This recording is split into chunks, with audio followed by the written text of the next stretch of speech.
За штипјанецот Дарко Трајков, Дауновиот синдром воопшто не представува проблем за остварување на неговите соништа.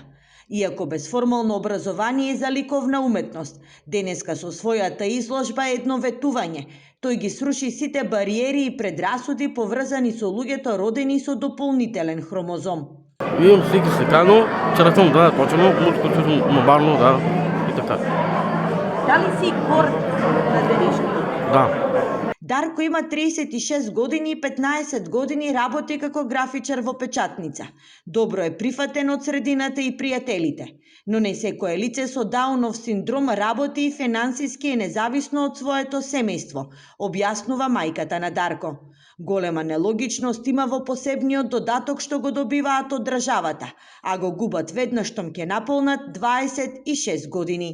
Децата не престануваат да бидат деца со потешкоти до 26 години, тие се цел живот, тоа е состојба, тоа не е болест да се лекува, ќе ги излечиме, па веќе готово и помошта парична престанува. Тоа е состојба што трае цел живот. Во Македонија нема регистер за бројот на лицата со Даунов синдром. Се соочуваат со бавна проценка и со недоволен број на асистенти. Среќата што има Дарко не важи за сите. Голем дел од нив се уште се стигматизирани и не можат да го најдат својот пат под сонцето.